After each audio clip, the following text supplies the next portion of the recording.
Buenas noches, señoras y señores, jóvenes de todas las edades. Esto es Crisol de Cultura en su programa 149. Desde la televisión de Ferrol, la ciudad gallega ilustrada por excelencia. Y es desde esta geografía del noroeste de España que damos a todos ustedes, a todos vosotros, la más cordial bienvenida en este sábado 4 de marzo de 2023. Saludos de muy sincero afecto a todos nuestros espectadores hispanoamericanos y en general a todos cuantos entiendan y conozcan la lengua española. Y bien, hoy ocupará nuestra conversación, hoy sí, ya a tiempo completo, las evocaciones históricas y filosóficas de eso que llamamos sencillamente economía. Poco antes del cierre de nuestro programa del pasado sábado, ya hicimos una mención aproximativa, algo así como una declaración de principios. Y de esto mismo partiremos hoy, muy sobre todo para aquellos espectadores que no tuvieron oportunidad de vernos, de escucharnos, hace 7 días. Decíamos entonces, desde la tradición más clásica de la economía, que era obligada la mención de autores como Thomas Malthus, Stuart Mill y muy especialmente Adam Smith, autor de La riqueza de las naciones, publicada en el año 1776 y que va a suponer abordar la economía desde consideraciones históricas y filosóficas de singular relevancia para su época. Ya en el siglo XIX, cómo no, la propuesta crítica de Karl Marx, que con su concepto de lucha de clases, decía yo mismo el pasado sábado, va a poner la historia política y económica patas arriba, ya veremos si con efectos benéficos o devastadores o de todo un poco. Es también de mención más pormenorizada en el propio siglo XIX la llamada escuela neoclásica. Y ya en el siglo XX, Maynard Keynes, filósofo de la economía, brillante teórico de sistemas, llevará a debate sus teorías mixtas que conjugan la economía del libre mercado con la función activa y vigilante del Estado respecto a la obligación garante de políticas sociales, en definitiva y en puridad, eso que venimos llamando a día de hoy el estado del bienestar. Y para hablar de todo esto, naturalmente, me acompaña Emilio Saldaña, como de costumbre, profesor de filosofía y muy querido amigo. Buenas noches, Emilio. Hola, buenas noches. Y es nuestro invitado, naturalmente, la misma persona que nos visitó el pasado sábado, Miguel García Corral. Dije entonces, repito ahora, economista de prestigio y práctica cotidiana, muy acostumbrado además a glosar en unos u otros foros aspectos muy semejantes a los que hoy inspirarán nuestra conversación. De tal manera que, buenas noches, Miguel, bienvenido de nuevo, ¿verdad? Buenas noches y un gusto repetir tan rápidamente con vosotros y con los televidentes. Estupendo. Pues, en fin, naturalmente muchas gracias por acudir de nuevo, ya lo comprenderás, ya te lo dije antes de entrar en plató, sí. Por segunda semana consecutiva a este plató de Crisol de Cultura.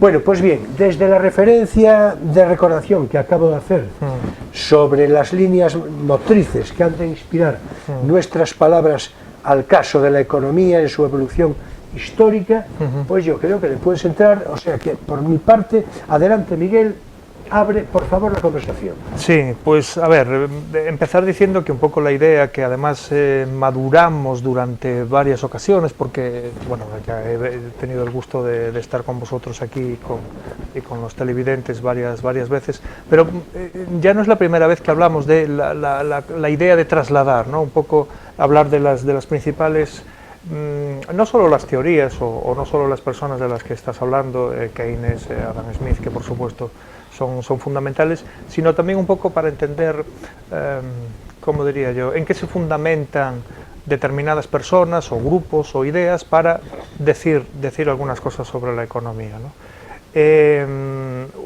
Lo hablábamos, lo empezábamos a hablar, como bien decías, Julio, la semana pasada. Empezaremos hablando de las personas, de las primeras ideas, que no le daban a fabricar cosas o a crear, no le daban la capacidad de generar riqueza. Los primeros creían que la riqueza solamente salía de la tierra, especialmente de la agricultura, también de la minería, por supuesto, porque no se entenderían los grandes movimientos desde los romanos prácticamente no se entenderían los grandes movimientos, y antes de los romanos también, claro, los grandes movimientos, si no fuese para ir a buscar especies o piedras preciosas o metales que no se tenían en la zona donde se vivía, ¿no? Entonces empezaríamos por ahí, hablaríamos de los primeros en formalizar todo esto fueron los franceses con la Tableau économique, que además es lo decíamos la semana pasada, es un sistema cerrado, un sistema en el que se produce en la tierra, y hay una clase dirigente que tiene la propiedad de la tierra, y la economía se mueve de manera circular. Curiosamente, estamos hablando de hace 3 siglos y pico, curiosamente ahí ya teníamos un sistema de artesanos muy poderoso, muy potente, ya no era desde luego ni el primer siglo ni el segundo que lo teníamos, pero curiosamente estos teóricos no le daban riqueza, capacidad de generar riqueza a esos. Es decir, parece mentira hoy pensar que una persona con un trozo de madera que pueda hacer una silla, una mesa, una cosa delicada, alguien que con materiales preciosos es capaz de hacer una joya o una talla, que no le dieran riqueza a eso, llama poderosamente la atención a estas alturas de la historia, ¿no? Sí, pero yo creo que eso probablemente estaría explicado en términos de entonces, naturalmente, sí, ¿no? Sí. Por la referencia de utilidad asociada a la producción, es decir, asociada a la producción, pero naturalmente, y claro, y que la consideración, digamos, de observación mental de la época, pues era la que era. Claro, era la que era, claro, y además, claro, obviamente, estamos hablando del antiguo régimen, y no se le quería, un poco dicho alegremente, no se le quería dar importancia y, sobre todo, poder a una clase que no fuese del antiguo régimen. Estoy seguro que es así, pero eso ya es una lectura de corte político. Correcto. Que seguramente es así. Y es un quería muy hipotético. Pero seguramente es así. Lo que ocurre es que yo creo que esa consideración de utilidad, podremos comentarlo, yo creo que tenía importancia. Utilidad era mucho más reconocible, seguramente. Pues eso, las labores de la tierra, de tal, lo cotidiano, que yo creo que sí. A ver qué nos dice Emilio después. Yo creo que hay un elemento ideológico, que es el desprecio del trabajo manual. Es una cosa que heredamos de los griegos y de los romanos. Es la consideración sociopolítica. Pues yo le llamaría ideológica. Ese desprecio hace que los materiales sean el verdadero valor del objeto y no el trabajo sobre los materiales. De manera que una silla de ébano es más cara que una silla de pino, aunque la silla de pino esté más trabajada y sea una obra de arte. Bien, o el valor de una joya es el oro y las piedras preciosas que contiene y no el trabajo del orfebre. Hay ahí un elemento discriminatorio respecto al trabajo manual muy presente en las culturas esclavistas de la antigüedad, que son Grecia y Roma. Me parece, bueno, Grecia y Roma, claro, yo tanto para atrás no me iba, claro, ¿no? Me refería a... Pero en todo caso, Grecia y Roma, porque el cristianismo va, en cierto modo, a revalorizar desde una posición más, diríamos, humanista. Sí, a suavizar, porque los pobres son los preferidos de Dios. Sí, los artesanos pobres, no solo los agricultores pobres, son los preferidos. Sí, estoy totalmente de acuerdo con lo que dices. Se arrastra todavía ese prejuicio. Sí.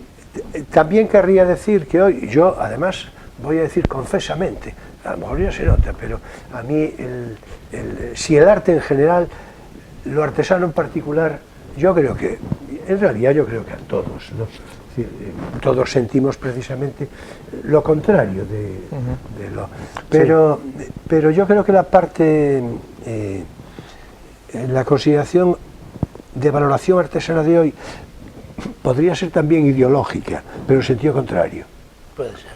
De todas maneras, llegaremos a eso, pero quizá la semana que viene. Pues mira por dónde, Hombre, sobre la diferencia entre arte y artesanía y la antigüedad, pues está muy clara. La artesanía es como la agricultura, es algo sin valor. El arte entre los griegos y los romanos todavía tiene una valoración que después se perderá en la Edad Media y se recuperará en el Renacimiento. Claro. Sí, sí. Por eso los artistas anónimos medievales, frente a Apeles o a Fidias en Grecia, y frente naturalmente a Miguel Ángel y los demás en adelante del Renacimiento.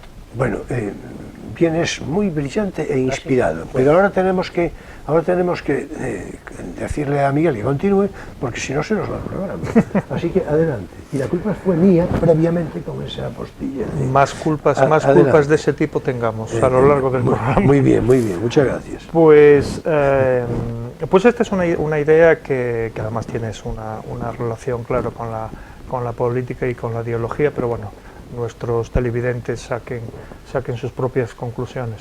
Después viene la escuela clásica, es el primer gran puñetazo en la mesa de la ciencia económica y de esa idea tan poderosa que el mismo Adam Smith en su obra de la riqueza de las naciones matiza en algún sitio. Lo que pasa es que esas matizaciones no salen nunca, que es la idea del equilibrio natural en la economía, que justo antes del programa también lo hablábamos un poco, que tiene que ver también con estudios en otros ámbitos de la ciencia, ¿no? Que es cuando empezamos a entender a la naturaleza como un equilibrio, sin duda un equilibrio dinámico, en movimiento, pero como un equilibrio, ¿no? Entonces Adam Smith, La riqueza de las naciones, 1776, como decías antes, Julio, es el que pone esa idea, ¿no? La principal idea es que la economía tiende al equilibrio por sí sola y sin necesidad de regulación por parte del Estado. Bien, es verdad que la matización principal la hace el propio Adam Smith, la hace diciendo que, ojo, que hay que tener cuidado con los abusos. ¿Por qué? Porque esta idea es fácil de entender, sería mucho más poderosa partiendo todas las personas y todas las empresas, todas las entidades, todas las organizaciones, partiendo más o menos de unas posiciones parecidas o con unas armas o herramientas parecidas y con una, vamos a decir, educación o formación más o menos parecida. Claro, si unos parten con 100 millones y otros parten con 0 o incluso con deudas, malamente vamos a equilibrarnos. Simplemente así. El propio Adam Smith en La riqueza de las naciones pone un poquito el cuidado en y cuando dices parten, quieres decir nacen. Claro, nacen, porque aquí no hay, por mucho que muchísimos teóricos de la política y opinantes, etcétera, aquí el arte de la política y de la economía y de la sociología e incluso el arte de la medicina, si se le pudiésemos llamar arte, parte de lo que hay. No parte ni de una situación ideal ni de algo que querríamos que existiese. Pero mire, yo tengo sobrepeso, pues mi tratamiento o mi vida tiene que partir de que tengo unos kilos de sobrepeso. No puedo partir de una situación ideal porque no la tengo. ¿Llegaré a una situación ideal? Pues sí, con esfuerzo, con trabajo, dentro de 2 años o lo que sea, ¿no? De este tiempo está también John Stuart Mill, Thomas Malthus. Es importante señalar que este movimiento se produce, Adam Smith saca esta obra porque tiene un caldo de cultivo muy importante, que es el liberalismo. Y el liberalismo parte, también creo que lo mencionábamos la semana pasada, parte de que por primera vez en esta parte del mundo, por lo menos en la Inglaterra de esa época, los seres humanos individuales es uno de los momentos en los que más importancia tienen. ¿Por qué? Porque hay pocos seres humanos. Para las necesidades de producción que empieza a haber, ¿no? Se produce una tremenda, es cuando empiezan las migraciones, vamos a decir, semi-voluntarias del campo a la ciudad, buscando ese trabajo, buscando ese mejor ganarse la vida, aunque bueno, las condiciones obviamente de las fábricas de la época no tienen nada que ver con las que imaginaríamos hoy como buenas, ¿no? Pero bueno, son pero otros si tiempos. La gente se va del campo allí es porque ve algo de ganar. Claro, porque en el campo es menos libre y allí es libre y toma sus decisiones. Por eso esa idea, ¿cómo diría yo?, de los pelos de las letras de la palabra liberalismo, es decir, la esencia del liberalismo es esa, tomar decisiones. No olvidemos que hasta esta época un porcentaje elevadísimo de población tenía muy limitada la capacidad de tomar decisiones con respecto a trabajo, moverse o incluso a qué dedicarse. Hombre, y aquí empieza a tener... De una situación feudal, del gremialismo, era lógico que no tuviera esa libertad que daba. Entonces aquí hay un caldo de cultivo poderosísimo y se produce en esta Inglaterra del 1700 y mucho, ¿no? Lo que yo no veo en Smith es cómo explica él, que al fin y al cabo asume la teoría del estado natural de Locke y de los, en fin, liberales ilustrados, de que al principio todos éramos efectivamente iguales, pero ya teníamos entonces derecho a la propiedad, derecho a hacer lo que quisiéramos con nuestra vida, derecho al desarrollo y al progreso en función del trabajo, etcétera. ¿Cómo se pasó de esa sociedad a la nuestra, donde se nace en la desigualdad? Es una cosa que intentan explicar Hobbes o Locke o Rousseau, y claro, yo creo que Smith parte de la base de que, bueno, la situación ideal se perdió, la hubo en algún momento, cuando todos éramos iguales antes de la sociedad y del dinero, digamos, o del comercio incluso, pero no explica por qué. No, y no explica por qué, porque no... Bueno, aquí sí que ya por mi parte sería elucubrar mucho. Adam Smith es un... elucubrar, ¿eh? Correcto. Sí, pero bueno, estoy eso un poco... Sí, con la previa aclaración de que es elucubración. De que estamos por eso lo digo. Eso sí. Vamos a ver. Las situaciones de estado natural en los contractualistas son un poco fantásticas. Claro. No es que ellos creyeran a pies juntillas de que se había dado. Todo es como si se hubiera dado aquello y se hubiera perdido de alguna manera por algunas causas. Por ejemplo, en Rousseau. Hubo el Estado y luego se perdió porque el pacto social salió mal y la sociedad crea desigualdad en vez de crear derechos. Pero volviendo a la persona, y perdona Julio que no sé si te estoy interrumpiendo. No, ¿qué va? Volviendo a la persona, Adam Smith no deja, así como hay otros autores que anteponen su idea a la realidad, Adam Smith no deja que la realidad, es decir, Adam Smith sí deja que la realidad, digamos, contamine su teoría, y de hecho por eso hace ese aviso en la riqueza de las naciones. Si no está en la tierra, está en el patrón oro, está en el comercio, ¿dónde está? No, está en todo. Adam Smith ya es muy consciente de que alguien que comercie bien genera riqueza. Que no alguien, solo el oro que acumula el No, por supuesto que no. Tierra, por supuesto. La gestión de la cosa... Es la dinámica de la economía. Claro, la gestión de la cosa. Es decir, por ejemplo, y sin querer abrir un melón nuevo, la cantidad de oro y plata, porque la plata probablemente en cantidad fue incluso superior, la cantidad de oro y plata que entró en la península ibérica desde el 1500 y pico hasta el 1600 y mucho, 1700, y sin embargo no fue, obviamente, lo mejor gestionada que podría ser esa. Y la que se quedó por el camino. Por supuesto. La gestión.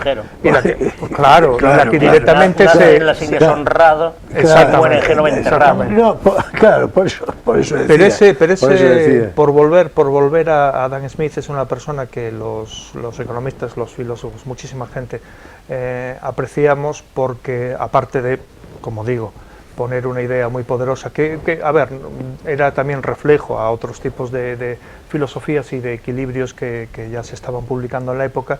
Sí que es verdad que no dejaba de mirar a la sociedad tal y como era, no a una sociedad ideal.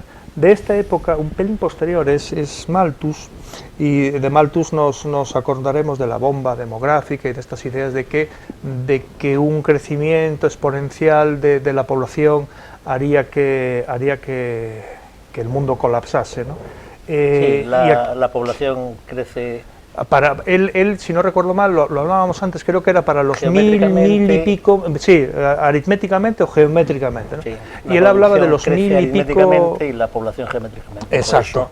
Llega un momento en el que no va a haber para todos. En el que no va a haber para menos, todos. Además. Entonces, Malthus, y esta es una idea que me gustaría introducir para que entendiésemos varias de estas cosas. Exacto, pero Malthus lo que no tenía en cuenta son las singularidades que se producen tanto en la historia como en la economía.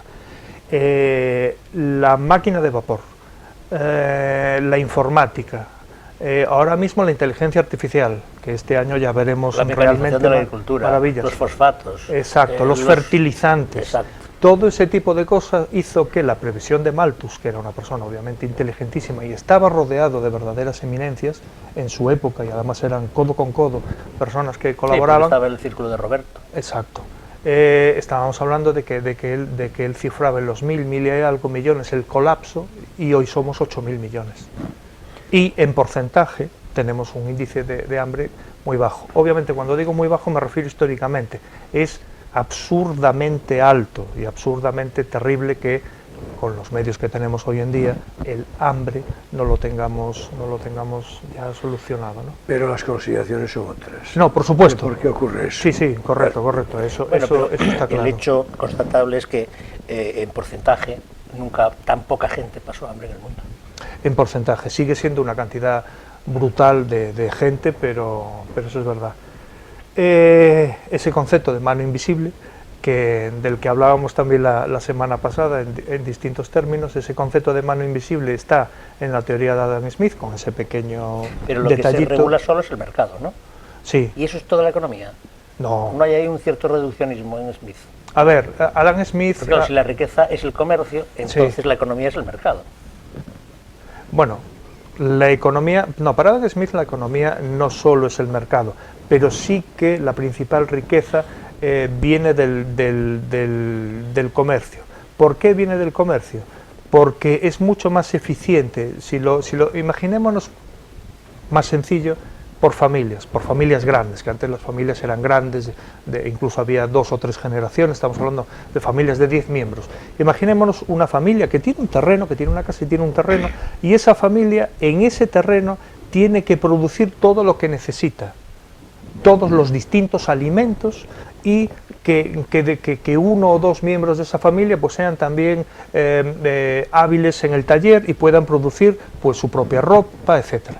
Sin embargo, si se unen varias familias y una se especializa más, por ejemplo, en el forraje, otra se especializa más en sacar adelante unos animales, otra se especializa más en producir vestidos y telas, la producción va a ser mucho mayor y la riqueza de esa aldea va a ser mucho mayor que si cada uno solo mira para su casa. Esa es una idea. Especialización. Sí, la especialización y que dedicar las fuerzas socializada, claro. Es decir, Adam Smith era muy partidario del comercio.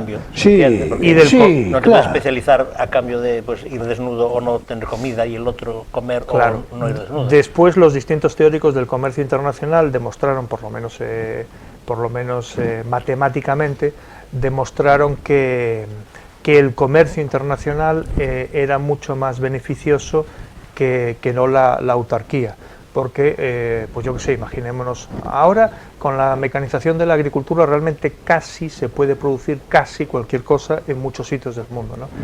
Pero, por ejemplo, si uno quiere piñas, pues qué mejor que comprarle piñas a un país ecuatoriano, a un país que tenga un clima donde las piñas se den muy bien, que no empeñarse en plantar piñas en... Pero ¿sabes lo que pasa? El país ecuatoriano está muy lejos. No, por supuesto.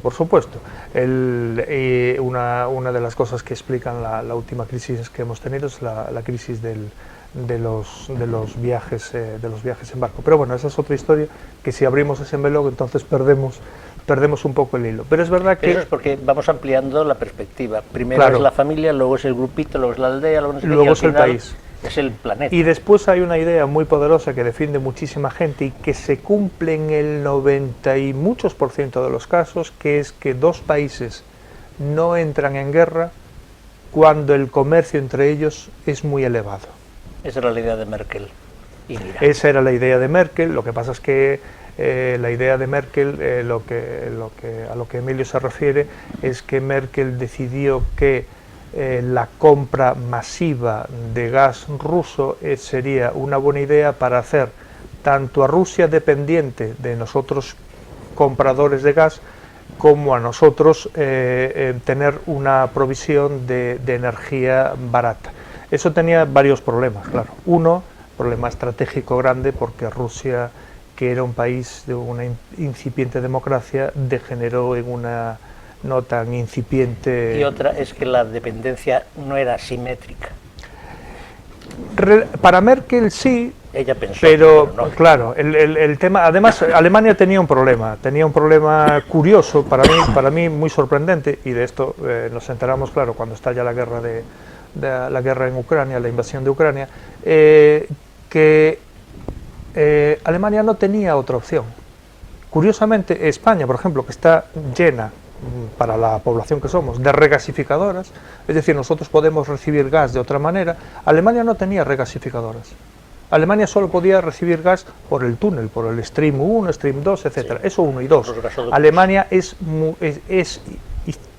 era y sigue siendo muchísimo más dependiente, sobre todo su industria, de la producción de electricidad vía gas, cosa que nosotros no, la tenemos mucho más diversificada, y Francia menos, con la potencia atómica que tiene, ¿no? En todo caso, yo creo que lo de Merkel es un manifiesto error de cálculo geopolítico. Es decir, es evidente que no tiene ni idea de lo que significa Rusia. Es que en general cuando te pones en manos de un posible enemigo, pensando que como te pones en sus manos reduces la posibilidad de su enemistad, y ya es raro que no lo sepa, considerando que es alemana. Sí, de la República Democrática. Además. Sí, es que, pero en fin.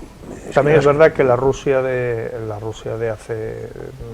hace 15, 20 años, cuando se toman estas decisiones, no tiene que ver con la Rusia de hace 5 años, ¿no? De todos modos, yo me refiero a que es no conocer Rusia en términos, por eso hablo de geopolítica, en términos históricos. Correcto. Es que es evidente.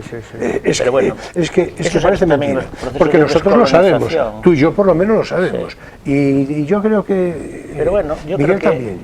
Creo que sí. Es un wishful thinking, ¿no sabes? Esa manera de pensar que como te gustaría que eso fuera verdad, eso es verdad, porque es tan satisfactorio. Sí, hay un indicador en Estados Unidos, un indicador que viene de la Guerra Fría, ¿no?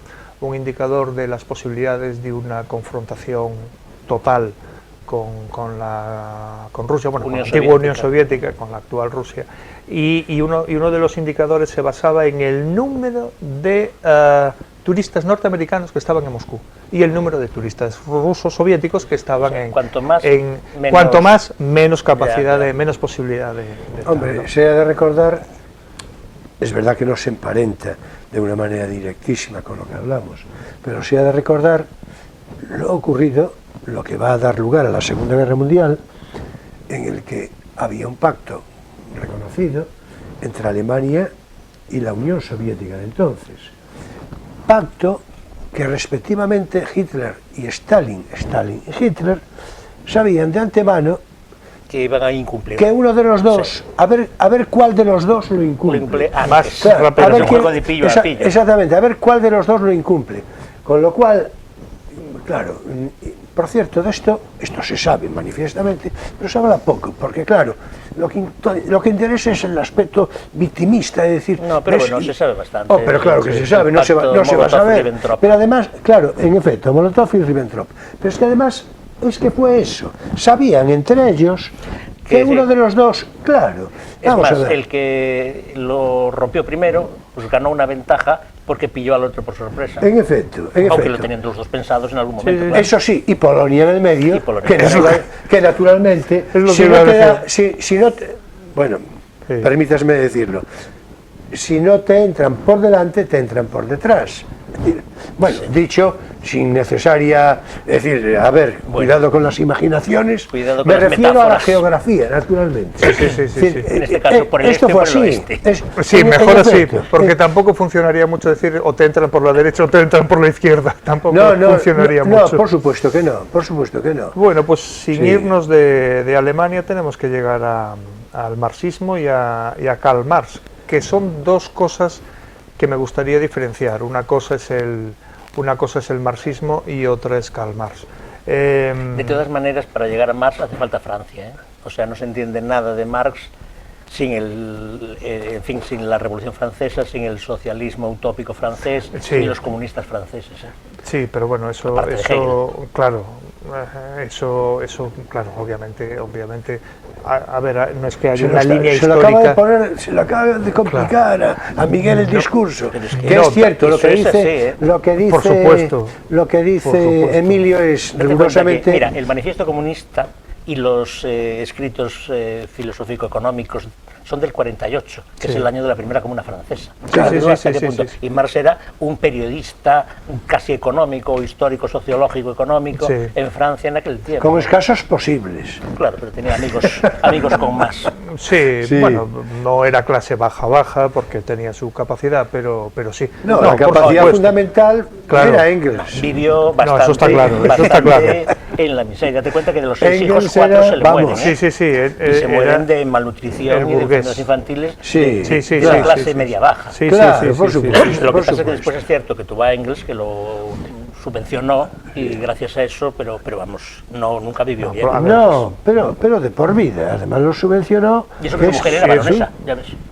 Sí, bueno, y que jugaba a la bolsa, pero tampoco tenía tanto. Por cierto, ¿ves? Jugaba a la bolsa, que es esa afición que le gusta. Pero vamos, que no era un brillante broker. Puedo decir, ¿no? Que te gusta la bolsa. Claro. Ahora que estoy arruinado. Exactamente. Tienes que tener mejor yo lo criterio. puedo compartir teóricamente, para que se vea.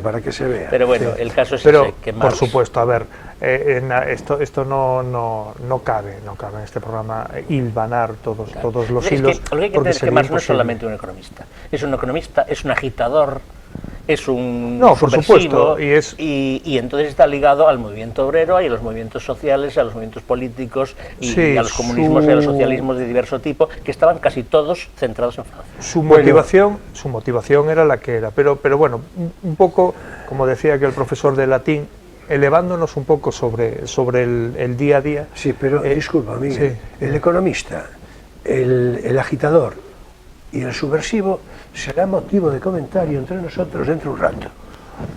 De acuerdo. Pues por eso decía... No, lo digo porque ahora vamos a entrar en nuestro espacio divulgativo. Vale. Ahora lo he pillado. Claro. Mira que soy veterano. Y mira que soy veterano del programa y no pillé el pie, por Dios. Exactamente. Pido disculpas primero a ti y después a la audiencia de no haber pillado el pie. Que va, de ninguna manera, que va. Bueno, no, sí, porque así le entramos a Marx ya directamente. Sí, es una cuestión de distribución del tiempo. Claro, justamente. Bueno, ahora es tiempo para nuestro espacio divulgativo. No tienes por qué saberlo.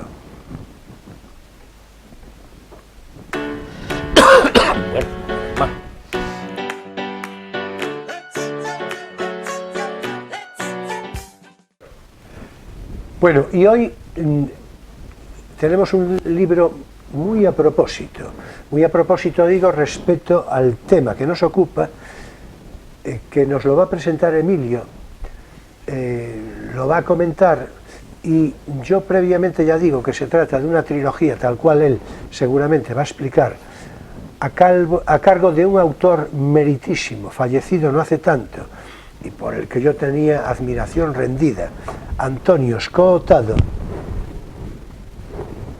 en realidad un filósofo, en el sentido riguroso del término, y esta obra nos lo dirá Emilio, con autoridad y reconocimiento, pero esta obra yo creo que es de esas que densamente quedan para la historia, a ver si lo entiende Emilio más o menos como yo. Es decir, es una obra magna, extraordinaria. Bueno, pues adelante Emilio, vamos con la...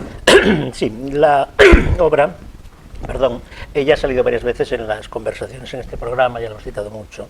Escootado, pues es un filósofo profesional, estuvo en la universidad, hizo su tesis sobre las figuras de la conciencia desdichada de Hegel, escribió un tratado de ontología, allí el tratado de la sustancia, y es muy conocido por una enorme historia de las drogas, donde empieza ahí con los enteógenos del Paleolítico y acaba pues con Hoffman y el LSD y tal, y recurre a la mitología, a la historia de las religiones, a la historia comparada, a la sociología, en fin, una cosa tremenda, y es un libro, no sé, de cerca de 800 páginas o algo así. Es un libro de referencia absoluta en la bibliografía sobre las drogas, con la, digamos, curiosidad, con la ventaja de que él escribe un tratado no únicamente histórico y externo, digamos académico, sino también fenomenológico, a partir de sus experiencias múltiples y amplias en fin, la prueba de las drogas. Ese fue el primer libro que lo hizo muy famoso y lo quitó un poquito del circuito estrictamente académico, donde todo eran estudios pues muy formales. Pero por después, cierto, permíteme decir que eso lo sabe la gente en general, pero que era un tertuliano asiduo. Sí. De hecho, se puede ver en internet, hay, sí, no sé, en debates de televisión, debates de televisión, de entrevistas, una de verdadera delicia, sí, una verdadera delicia. Como sus libros son muy amenos. Bueno, sí, los libros técnicos, como el Tratado de la Sustancia o las figuras de la conciencia desdichada, quizás no, pero este que nos ocupa hoy y la historia de las drogas sí, porque son modélicos en cuanto a información, en cuanto a capacidad de síntesis, en cuanto a amplitud enciclopédica y además en cuanto a amenidad en la exposición y en la calidad literaria de la escritura. Tal cual. Entonces esto es una iniciativa tardía, él debía tener, yo no sé, más de 60 años seguramente, cuando empezó... por ahí, sí, 60 y poco. Claro. Esto él lo define como una historia moral de la propiedad. Es decir, se llama Los enemigos del comercio porque su tesis es cómo se ha podido... digamos, sostener un movimiento tan largo, a pesar de sus efectos tan nefastos, como ha sido el comunismo. Y entonces él pues empieza por el principio del todo. Es decir, la primera referencia prácticamente que hace es a los esenios y a su ampliación del séptimo mandamiento a no mentir y no comerciar, porque el comercio es mentira, porque el comercio es injusticia y entonces va contra la ley de Dios. Y a partir de ahí, de la proyección de los esenios y de las, digamos, de los rasgos esenios de Jesús en las primeras comunidades primitivas cristianas, pues empieza esa especie de idea de que es mala la riqueza y es malo el comercio que produce la riqueza, no tanto porque produce desigualdades, sino porque Dios no lo quiere. Esto, en un principio, pues se formula desde esa perspectiva milenarista inmediata de las primeras comunidades cristianas que pensaban que el mundo se iba a acabar pues en 30 años, en 25 años, entonces no tiene sentido ni acumular riquezas ni nada, lo que hay que hacer es repartir y dar y esperar el fin del mundo inmediato, que según dice la Biblia veríamos en la segunda generación. Como eso no llegó y eso no pasó, pues luego se tiene que reformular este proyecto, pero siempre queda esa impronta de odio al dinero, al comercio y a la riqueza en el cristianismo primitivo, que luego se convierte en la religión dominante del mundo. Y de ahí pues la actitud ambigua de la Iglesia, bueno, ambigua es una manera de decirlo, ante pues el enriquecimiento personal, el lucro, la usura, etcétera, etcétera. Entonces, ese ideal de lo bueno es que no comerciemos y que no haya ni tuyo ni mío, sino que todo sea de todos, porque eso agrada a Dios, luego se va a convertir en un proyecto laico, que es el proyecto comunista. Entonces, el primer tomo va un poco pues desde los esenios hasta la Revolución Francesa prácticamente. Como entre el primer tomo y este se amplió el proyecto, porque en principio esto no es más que un libro, pero claro, se convirtió en una cosa tremenda, pues pasan unos años y empieza este segundo volumen con una especie de revisión de las conclusiones del primero. Y ahí vuelven a salir los esenios, vuelve a salir una cosa muy resumida, pero muy esencializada, de la línea que arranca de ese odio a la riqueza y al comercio hasta el comunismo, diríamos, moderno, que está en la Revolución Francesa, básicamente, y luego ya se mete en el tema de la post-Revolución Francesa. Es decir, que el primer volumen sería de los esenios, es decir, de la antigüedad, incluso antes, ¿no? Pero bueno, de los esenios, por poner así un centro en la antigüedad remota, hasta la Revolución Francesa, y este sería después de la Revolución Francesa, o desde la Revolución Francesa hasta el 19. Es decir, que la mayor parte del volumen se dedica, por un lado, a todas esas teorías económicas y socioeconómicas que surgen en la Revolución Francesa, es decir, los diríamos hoy socialdemócratas o socialistas o comunistas tipo Babeuf, tipo Blanqui, hasta culminar pues en la segunda parte del volumen en Marx y el marxismo. Entonces es un libro muy interesante. Ahí aparece Malthus, aparece Ricardo y la teoría del valor-trabajo, y aparecen los fundamentos que luego dan lugar a la economía política de Marx. Es un libro fascinante y que yo recomiendo mucho. Yo también. yo también. Me uno. Y Miguel, aquí los tres tenemos acuerdo de una manera. Por cierto, te lo digo a ti, por esta trilogía, la trilogía, los tres, ¿no? La trilogía de Los enemigos del comercio escotado, se lo recomendé yo en su momento a Marta, que es una chica que tiene algo que ver conmigo, y se los compró y está encantada. Sí. Está encantada, encantada. El tercer volumen, naturalmente, trata de la realización histórica del marxismo, que es la Unión Soviética.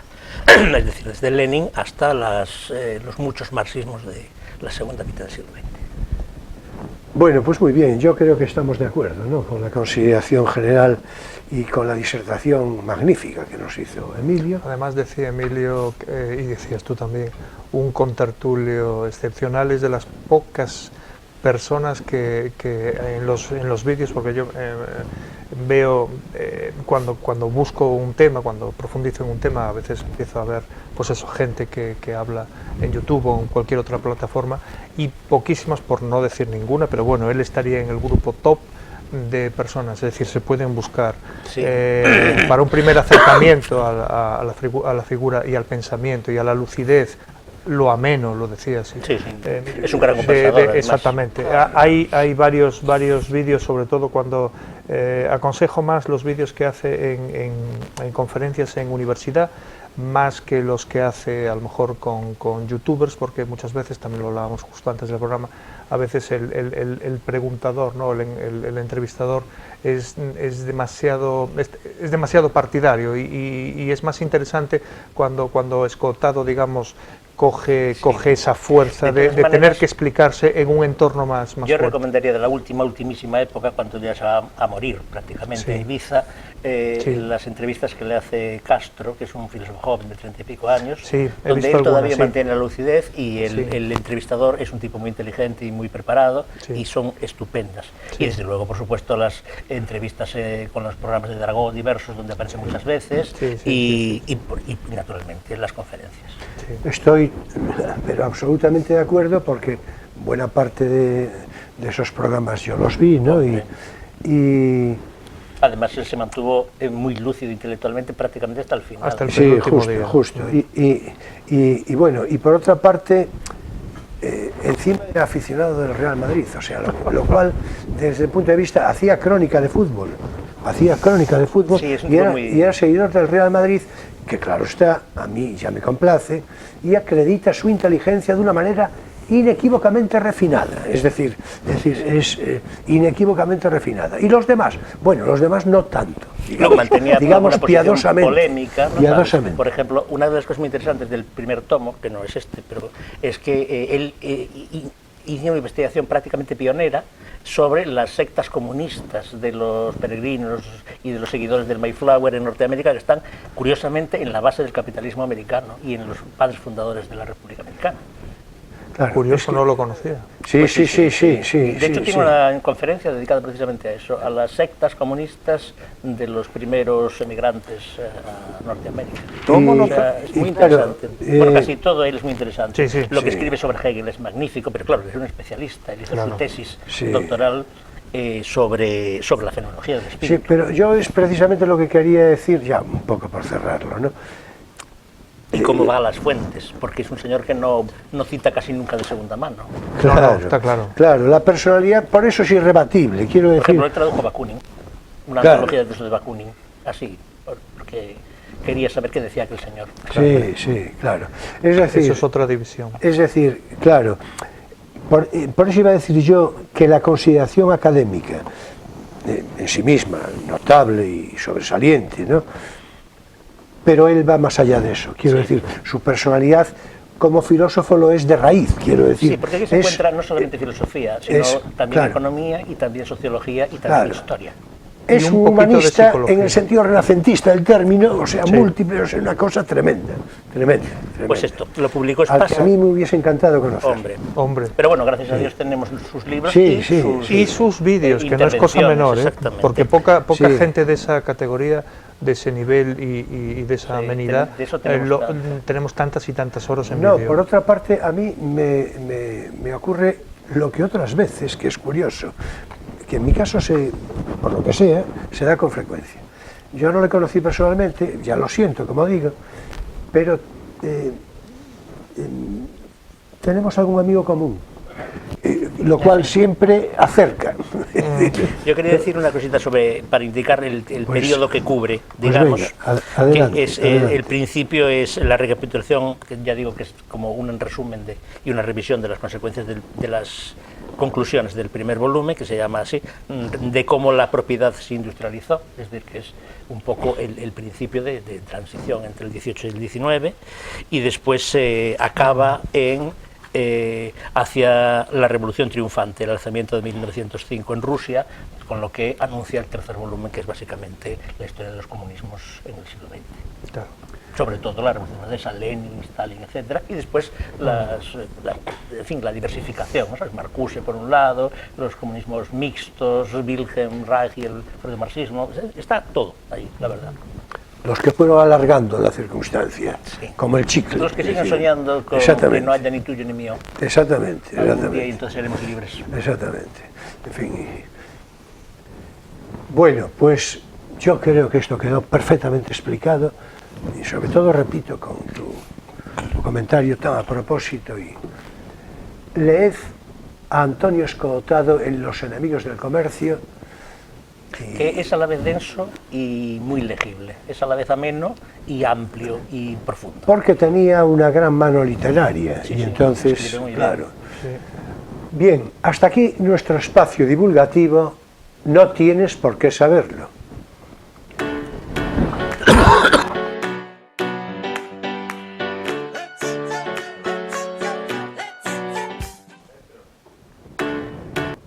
Bueno, por orientar un poco la cosa, ya continuamos naturalmente con lo nuestro, pues yo creo que podemos disponer de unos 10-15 minutos. Nos habíamos quedado íbamos a entrarle a Marx, claro, íbamos a entrarle a Marx, y ya por ahí tú procuras sintetizar por aquello de, en fin... De dar espacio. Claro, claro. Sí. Pues por cerrar al amigo Adam Smith. Síntesis, pero claridad. Por supuesto. O sea, tu propia condición. Exactamente. Y virtud. Y además con el ángel de Escotado en el programa, ¿no? Por cerrar a Adam Smith, por ponerle el principal pero, digamos, a lo que es su teoría y su corpus, dicho así, está en que esa mano invisible se fundamentaba y se sigue fundamentando, claro, en la racionalidad de los agentes económicos, de las personas, de las familias, de las empresas, de los países, y tal racionalidad no existe. Lo explicará después la teoría neoclásica un poco, y sobre todo la teoría de juegos y la enorme influencia de la psicología en la última generación de economistas. De hecho, si vemos la lista, aunque yo no significo a los premios Nobel como única guía de ninguna de las ciencias ni de las artes, pero sí que es verdad que si cogemos los últimos premios Nobel de Economía, veremos que en la última generación veremos que más o menos la mitad se basan tienen una pata muy poderosa en la psicología. Pues la teoría de juegos explica que muchas veces las personas o las empresas o los países, porque realmente funcionamos muy parecido, a veces tomamos decisiones simplemente por el corto plazo, aunque a medio o largo plazo esa decisión sea racionalmente mala, e incluso muchas veces tomamos decisiones simplemente por ideología. Entonces esto no lo contempla el corpus, digamos, de Adam Smith, de su mano invisible, ¿no? Sigue siendo, por supuesto, fundamental. Con esto que digo es simplemente que hay que sumarle esto a la buena gestión de la cosa pública, ¿no? Llegamos a Karl Marx y al marxismo, y a mí me gustaría diferenciar ambas cosas. Haciendo una labor de reducción muy grande, Karl Marx nos aporta, para mí, por lo menos como economista, como estudioso de la ciencia, de la cosa pública y de las personas, a mí me aporta 2 o 3 ideas que antes no estaban sobre la mesa. Primero, la idea del valor trabajo, que con sus defectos tiene mucho sentido, es decir, no es lo mismo, para entendernos, volviendo a las joyas, ¿no?, que mencionábamos antes, no es lo mismo que una joya esté trabajada 1 hora por el mejor de los orfebres o el mejor de los joyeros que nos podamos encontrar, a no que esté trabajada 1 hora pues por mí. no tiene nada que ver. El valor trabajo que tiene esta bueno, cosa. yo ¿no? ya ni la trabajo. Ya, tendría valor no trabajarla en nuestro caso. Yo creo que ese es precisamente el punto más débil de la teoría económica de Marx. Él toma la teoría del valor-trabajo de Ricardo. En principio era puramente cuantitativa. Tantas horas de trabajo determinaban que el producto valiera más o tuviera que valer más, sin distorsiones de oferta y demanda. Pero claro, el propio Ricardo ve que no es lo mismo que Picasso haga una raya en una servilleta que vale 7.000 euros, que la haga yo, que me tengo que pagar la lavandería. Y no es lo mismo... Con lo cual no es el tiempo. Y no es lo mismo el Picasso de 14 años que no el Picasso de 74 y después, años. No es lo mismo la preparación que hay que la que no hay. Pero es que tampoco es lo mismo el genio que el trabajador. Pero Por eso ejemplo, Salieri puede trabajar más que Mozart en una sinfonía, sin embargo la sinfonía de Salieri... Pero quien quedó fue Mozart. No, por supuesto, y hay mil casos... Esa tiene mucho problema. Pero es que esa es la... Perdón, cuando Marx lo reformula en términos de trabajo social necesario, intenta superar esta cuantitatividad temporal. Sí. Pero sigue teniendo los mismos problemas. No pretendo establecer, de hecho tiene todos esos problemas y te has adelantado un par de cosas que... igualdad. Es que ese es el vicio de la igualdad. Pero Marx no buscar la igualdad como sea. Bueno, pero yo ahora me refiero a fundamentar el valor de cambio. Claro, no era tanto ni en la utilidad, o no ni solo en el tiempo, sino en esa abstracción que se llama trabajo social necesario. Claro. Donde está, pues desde la historia de la disciplina hasta los refinamientos técnicos, el propio esfuerzo del trabajador, el genio del individuo especial, demasiadas cosas que no se pueden cuantificar. Claro, y no olvidemos que también estamos todo hablando... para, digamos, eliminar de la ecuación la oferta y la demanda, que serían efectos superficiales. A ver, la economía la economía, igual que cualquier otra ciencia y arte, no deja de ser al final la suma de todo lo que estamos hablando, ¿no? Entonces, igual que Adam Smith aporta esto, igual que los otros aportan lo otro, igual que otros autores que después comentaremos aportan otras cosas, seguimos dándole importancia, digamos, que al ser humano, o por lo menos, ojo, mi punto de vista, al ser humano. Y también no nos olvidemos que Karl Marx está viene de una sociedad, digamos, que tiene a gala Centroeuropa, así dicho muy genérico, ¿no? Que tiene más a gala la profesionalidad que otros sitios de Europa o otros sitios del mundo, ¿no? Entonces, ¿qué sucede? Si digamos que a un objeto, pues léase, pues qué sé yo, un carro o un elemento importante o un sistema para sustentar la roldana de un pozo, lo que sea, tiene X horas de trabajo, digamos que es más fiable que si tiene menos horas de trabajo. ¿Por qué? Porque hay más personas que han puesto el ojo en esa cosa, ¿no? Hay una especie de responsabilidad también, es decir, darle importancia al trabajo de la persona, dignificar, seguimos dignificando un poco el trabajo de la persona. Eso es lo que, a ver, por supuesto tiene muchísimos defectos, muchísimos problemas. Y muchas contrapruebas. Y muchas contrapruebas. Por ejemplo, tú antes me hablas de los tulipanes en Holanda. ¿Dónde está el valor de trabajo? En la burbuja de los tulipanes. A ver, que digamos que esta herramienta del valor trabajo sea una herramienta no significa que toda la economía se circunscriba a esa. No podemos. Fundamentalmente toda, sí. Porque en el fondo, no. Quien quiera fundamentar la economía en base a horas trabajo comete un error. No, eso yo ahora me refería al trabajo social necesario. Claro, sí, sí, la forma metafísica de Ricardo. A ver, por poner otro ejemplo muy bestial, no es lo mismo una hora de trabajo de Modric, ya por seguir la estela del Real Madrid, una hora de trabajo de Pedri del Barcelona, una hora de trabajo de Benzema, no es lo mismo una hora de trabajo que no una hora de trabajo del jugador del picapleitos. Vale tanto, no deriva del trabajo social necesario para producir a Modric, no, por supuesto, sino de la genética de Modric, que no tiene nada que ver con esto. Y de su ética de trabajo y de mil cosas, por supuesto, claro. Pero no, desde luego, del trabajo social necesario. Pero es importante... Porque costó lo mismo producir a Modric que al petardo de... Sí, yo creo que sobre todo la genética a la que te refieres sí, es la crucial. genética, la ética y la genética es crucial. Sí, ¿por qué salen tantos jugadores de determinadas... Y porque la inteligencia de un señor y el otro señor que se esfuerza y nada. Y porque el genio de un señor y el otro que se esfuerza y mete horas y nada. Y esa décima de segundo de pensamiento, eso se entrena, se crea, es complicado. No. Yo no quito el valor de la preparación, pero desde luego no es el fundamento. Pero, ni puede serlo. Yo creo que, por lo menos mi punto... tiene que ser cuantitativa. Y eso no hay manera de cuantificar. Quanti y quali. Quanti y quali también. Tiene que ser quali porque obviamente una persona puede entender que determinado trazo en el lienzo de Picasso tiene un valor de 50 millones y otra persona puede entender perfectamente que no los tiene. Yo creo que el fracaso de la teoría del valor trabajo, del valor de cambio de un producto en términos de trabajo social necesario invertido, se constata porque Marx tiene que completar esa teoría con esa otra extrañísima idea económica que es el fetichismo de la mercancía. Porque si no es por eso, no hay manera de explicar estas historias. El fetichismo de la mercancía es una especie de alucinación que hace no ver lo que la realidad está diciendo que es mentira, pero que yo me empeño ideológicamente en ver como una verdad. A ver, si esto fuese un ejercicio de considerar esta herramienta como la fundamental para entender algo, estaría de acuerdo contigo. No es la fundamental y desde luego no debe ser ni la única ni la fundamental. Yo creo que detrás de eso hay una intención ideológica que no había en Ricardo, bueno, que es claro. la intención en todo caso, de Keynes no vamos a hablar, trabajador como yo ya os voy avisando, vamos a avanzar.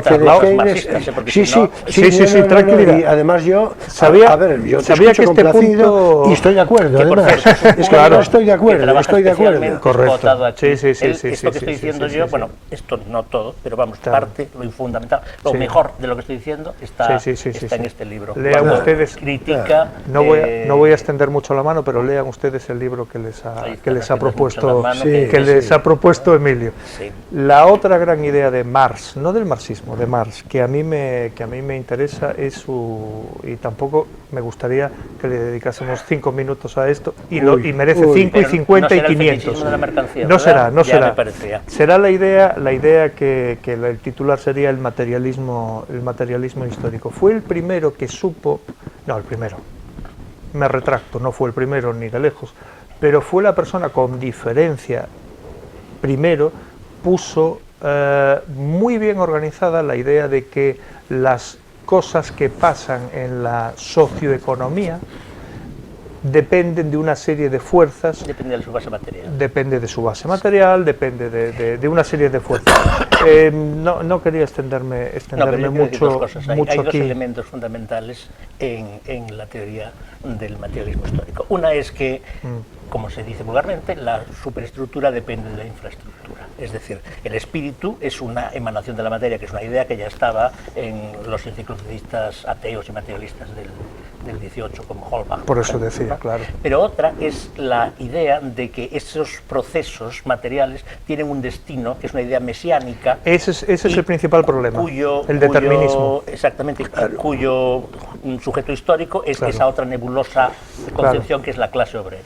Porque aquí vuelve esa unión es problemática y eso sí que es una cosa marxista. No, claro, exacto.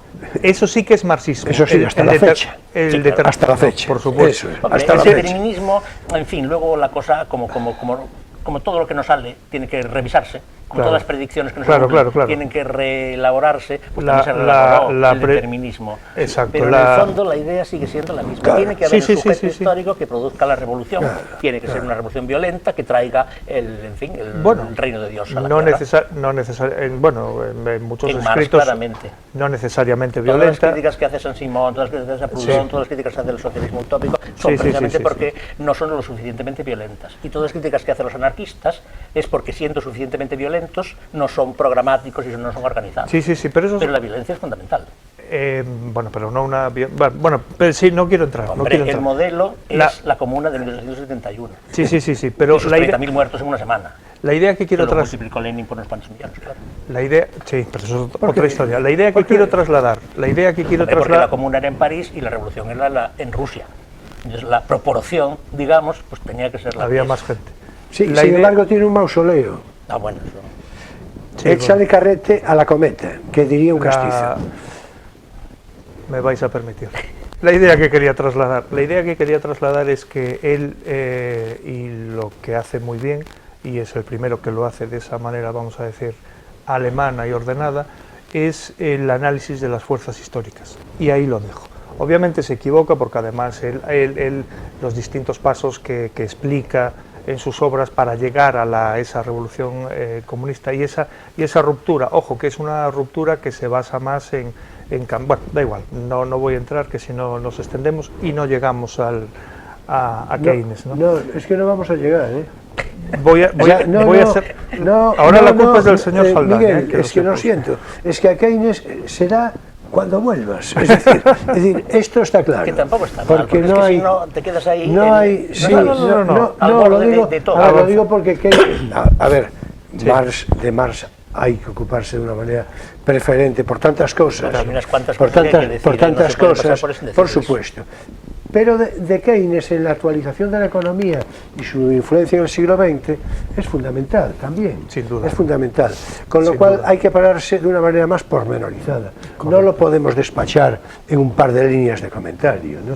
Entonces, yo creo que es mejor cerrar Marx de una manera adecuada y no sé, pues abreviar un poco más, no la semana que viene, pero abreviar un poco más, en fin, y el próximo día que vengas, sin perjuicio de otras cosas, empezamos por Keynes y ya... Y podríamos hablar entre Keynes y Hayek, una contraposición ahí entre neoclásicos y de una manera y otra, intervenir solo en las cosas macro tipo dinero y tipo de interés. Pero no solo Keynes, no, correcto. Decir, lo que determinemos hablar, ¿no? Pero como introducción. Ahora, entonces cierra, por favor, cerremos entre nosotros lo relacionado con Marx, pues apenas 2-3 minutos. O sea, para ti el valor de Marx es más de historiador, por supuesto, que de economista. Sin duda. A ver, como economista, como historiador, porque él realmente, vamos a ver, la historia tiene varias maneras de ser explicada, ¿no? La historia que nosotros, bueno, yo por lo menos aprendí en el colegio, sobre todo en EGB y en BUP y en COU, esas cosas ya no están. EGB, BUP y COU eran unas cosas que había. Para nuestros espectadores hispanoamericanos son grados. Cuando éramos pequeños. Grados de bachillerato en determinadas épocas de hace algunos años ya. Exactamente. Y España, naturalmente. Lo que estudiábamos desde los 6 hasta los 10 y pico años. Pues muchas veces estudiábamos, pues eso, una historia que se basaba en nombres, en sagas, era casi un Juego de Tronos, que unos reyes ganaban, los otros no, a veces se tocaba un poquito otros poderes, pero realmente la historia de casi todos los siglos que estudiábamos se basaba un poco en eso. Sí, en personas, protagonistas personales, correcto. Tipo Carlyle, ¿no? Los exactamente. Sin embargo, Marx fue muy consciente y organizó muy bien, porque no era mal escritor, organizó muy bien, pues eso que, bueno, el titular es materialismo histórico, pero esas fuerzas históricas, si por ejemplo, lo que él decía un poco, por reducir mucho el cómo se llegaría a la revolución, porque él desde luego no entendería que el marxismo es lo que se produce en el siglo XX. Eso obviamente no lo entendería. Pero él entendía... La referencia a la violencia, a la comuna, que es una microguerra civil entre franceses. Me refiero no a la del 48, que era el primer faro, sino sobre todo a la del 71. Es ampliado el modelo de Lenin, que busca la guerra civil para conseguir el triunfo del pero sin entrar después del golpe de Estado. A ver, yo cuando me fijo en Karl Marx, cuando analizo a Karl Marx, no me fijo tanto en su contexto histórico y en sus escritos, digamos, del día a día, sino un poco me leo. Entonces él un poco lo que viene a decir es que el capitalismo, que era en su época un capitalismo mucho más duro, con muchos menos frenos, con muchos menos compensaciones, contrapesos, claro, Entonces él entendía porque que... se estaba poniendo en marcha. Claro, no, por supuesto. Claro. Todo obviamente es perceptible. Por supuesto, es decir, Karl Marx hoy en el siglo XXI no hubiese pensado esto. Claro, obviamente. Bueno, y si lo pensara, mal asunto. Bueno, pero no sería Karl Marx si no estaríamos hablando de él. Pero tampoco habría tantas diferencias, en el siglo XX, tampoco habría tantas diferencias, seguramente no. Si a no, lo mejor, véase la escuela que... Marx a lo mejor era la clave. Claro, pues fácilmente. Bueno, en todo caso... Yo no lo veo tan... Pero bueno, un poco lo que él mismo... Esto es hipótesis todo. Claro, no, por supuesto. Sí, pero no, lo porque que él... son las postrimerías, el minuto que nos queda. Exactamente. Lo que él decía es que el capitalismo, esa tensión tan grande entre poderosos y desfavorecidos, seguiría creciendo, es decir, la idea de clase media no existía. Porque que conste que había gente que estaba en el medio, pero él entendía que eran poderosos frente a desfavorecidos, clases que tenían el control, claro, la clase que tenía la propiedad frente a tal. Entonces eso iría tensionando, de tal manera que haría que los propietarios y los productores ya no podrían vender sus productos porque no habría una clase trabajadora con riqueza suficiente para comprarlo. Y que ese sería el colapso. Eso parte de una a priori, que es que en el capitalismo al obrero solo se le paga el salario mínimo para que sobreviva, para seguir trabajando, no para que adquiera bienes, no para que mejore su vida y tal. Es un apriorismo absolutamente infundado, como se ha visto. Bueno, pero si lo decimos en otros términos, que serían, por ejemplo, al obrero se le paga, el empresario le paga lo menos que pueda, punto. Y entonces, como el obrero tiene vacaciones pagadas, seguridad social, una segunda casa para las vacaciones, un coche... Exactamente, eso es lo que no existía cuando estaba Karl Marx. Ya no existía, pero él hace una predicción, que no se cumple en absoluto, que es la concentración del capital por un lado y la depauperización del proletariado por otro. Y no se cumple en absoluto. Esto es muy importante subrayarlo de esta manera, que no se cumple en absoluto. Para estar equivocado, pero que estaba equivocado, es una cosa... No, por supuesto, y eso fue porque el crecimiento, aquí la clave no es tanto el capitalismo, sino la libertad. Es decir, ¿y la libertad qué significa? La libertad significa que, por ejemplo, en España, 42 millones de personas tienen derecho a voto. En la Unión Europea, 300 y mucho. En Estados Unidos, casi 300 millones tienen derecho a voto, de los cuales más o menos el 55-60% van a votar. La clave es esa, es la libertad, es mi Dios la libertad, ¿no? que decía el otro. Entonces esa es la clave frente a las decisiones que se tomen entre solo grupos. El hecho de la libertad, el hecho de que muchas personas voten, emitan su opinión, eso hace que eso es el generador de los contrapesos que decíamos antes. Claro, y eso es lo contrario a los presupuestos precisamente. Exacto. Y eso es en lo que maneras, por acabar, eso es en lo que, por ejemplo, los clásicos más agarrados a la mano invisible se equivocaban, porque solo la mano invisible no puede funcionar. La mano invisible sin esa libertad no funciona, por la diferencia de poder. Y lo mismo le pasaba a Karl Marx. Con esa diferencia de poder, si no hay contrapeso, el tema es que alcanzamos esas ganancias. Veo la influencia positiva del marxismo de una manera como efecto colateral. O sea, si no hubiera sido por la influencia marxista en los sindicatos y por el triunfo del sovietismo, pues seguramente el capitalismo no hubiera hecho concesiones o no hubiera estado tan dispuesto a pactar medidas favorables al proletariado como las que efectivamente pactó. Bueno, en otro momento lo podemos comentar. Es muy gordo decir que chicos, vamos a ver. Proviene de la desgracia de los demás. Hay dos momentos, uno los primeros años del siglo pasado y otro justo después de la Segunda Guerra Mundial, en la que se toman unas cuantas decisiones que fueron las que ya lanzaron el estado del bienestar a una velocidad tremenda, pero bueno, eso podemos comentar. Vamos a ver, dijiste, Miguel, de una manera lúcida para acabar, pues ya hemos acabado. Correcto. Es decir, ese pie lo he entendido. Hasta aquí quiero decir, ahora es tiempo para nuestro espacio lírico, Poesía eres tú.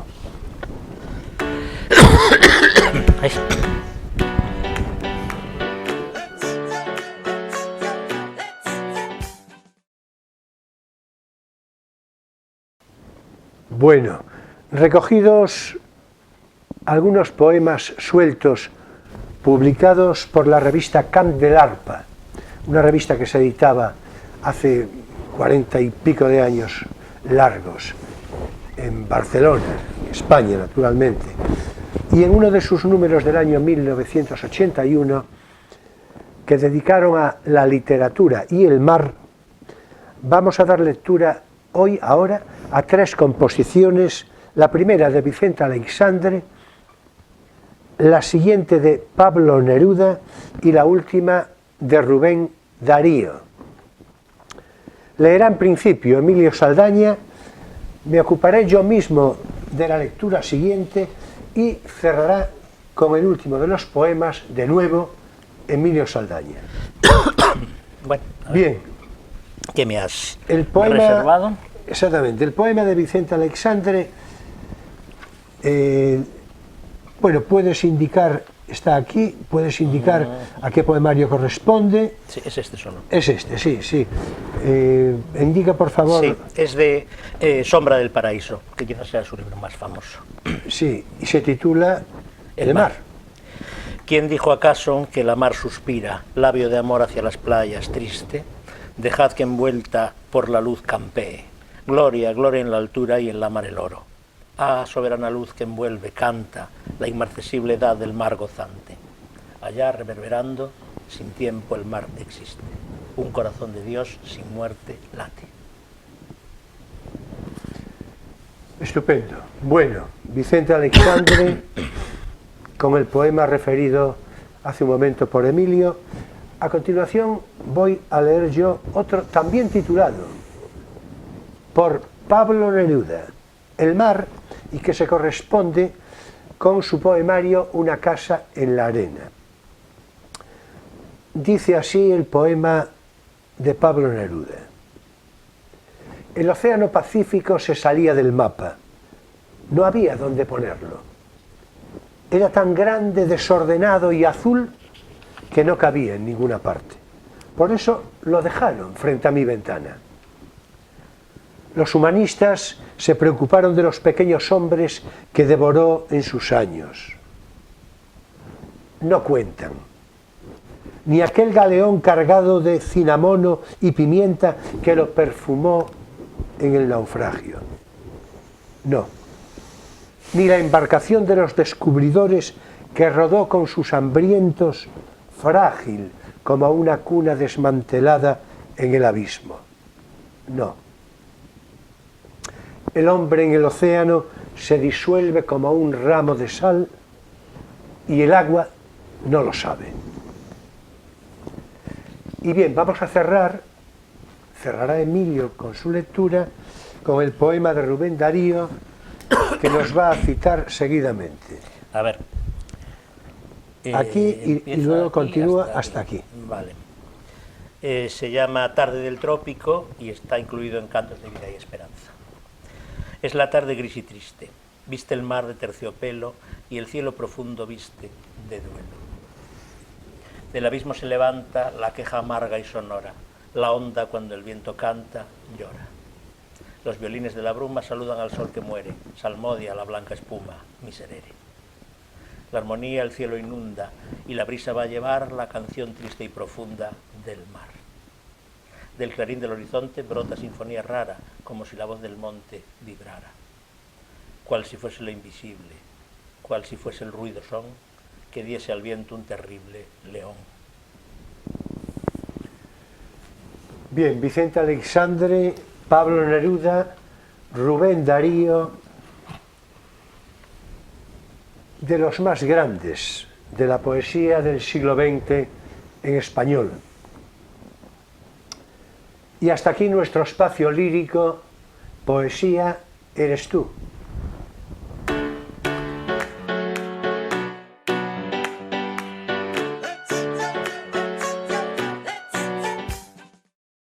Con este motivo finaliza también aquí Crisol de Cultura en este sábado 4 de marzo de 2023. Bueno, Miguel, muchas gracias yo creo que hoy sí que le pudimos dedicar, pese a todo, ¿verdad? Un mayor comentario, un comentario más atinado, creo que resultó formativa e informativamente interesante. Y el próximo día, pues, en fin, a ver, un mes y pico, algo así, pues, si te parece, te llamo y volvemos otra vez a hablar de economía, pero retomando eso de Keynes como introducción previa y después lo que podamos acordar. ¿Te parece bien? Me parece una maravilla. Además, el programa ha salido, como a veces hemos comentado fuera de antena, que sería bien interesante, porque además los tres tenemos ideas y conocimientos Yo estoy definidos. pensando ahora que lo que nos quedó fuera era un poco la relación entre la teoría del trabajo y la plusvalía como un robo a los obreros, que fundamenta un poco la apelación a la violencia. Sí, pero bueno, eso no forma, es decir, un poco lo que me guiaba un poco con esta historia era trasladar algo que fuese utilizable en la actualidad, sí, simplemente pero, esto. Bueno, a ver, pero aquí le tenemos que dejar ya. Por supuesto, simplemente decir, ya está, ya, ni una palabra más de nadie. Bueno, ni Marx ni menos. Ni Marx ni menos. Exactamente. Ni Carl ni Groucho. Exactamente. Bueno, la próxima semana, el próximo sábado, será nuestro invitado Jaime López Fernández, muy notable y minucioso investigador de la historia local de esta ciudad de Ferrol, de la propia más amplia y extensa de la Galicia toda, y muy sobre todo, atención, conocedor a fondo de la emigración gallega en la América hispana. Con tertulio habitual, quiero decir, en este plató de Crisol de Cultura, será con él que hablemos, atención, de un asunto que muy seguramente ha de llevarnos a dedicarle 2 programas. Prácticamente ya lo tengo decidido, el de esta próxima semana y la siguiente, en consideración al interés y la complejidad de lo que hablemos, de lo que habremos de abordar. De una parte, la actriz de cine española Verónica Forqué, fallecida hace un par de años por extensión de su padre, el muy notable director de cine José María Forqué, y al tiempo los vínculos familiares de Verónica Forqué relacionados con esta ciudad de Ferrol desde la que emitimos. Pero es que además esos vínculos familiares, esas personas familiares relacionadas con Verónica Forqué, en realidad a través de sus abuelos, fueron emigrantes en la América hispana, en Hispanoamérica, concretamente, como mínimo en Argentina, que recuerdo yo ahora mismo, como mínimo en Argentina. Bueno, ya vemos que la trama, Verónica Forqué, su padre, José María Forqué, sus familiares, sus vínculos familiares en la ciudad de Ferrol y su traslado, su emigración a Argentina y después de vuelta a Ferrol, por otra parte, esto, claro, naturalmente nos va a ocupar 2 programas que ya comprenderéis que el próximo sábado vamos a iniciar el primero y será naturalmente de no perdérselo, pero de no perdérselo. Además, como hilo de continuidad para el segundo programa, que repito, lo voy a dividir con toda seguridad en 2 programas. Bueno, pues señoras y señores, jóvenes de todas las edades, mi gratitud entera y toda por vuestra presencia fidel de cada semana, por vuestra consideración crítica, también por vuestra simpatía. Nos vemos el próximo sábado en Crisol de Cultura, Televisión Ferrol, a las 9:30 de la noche, hora española, con repetición el domingo hacia las 7:30 de la tarde.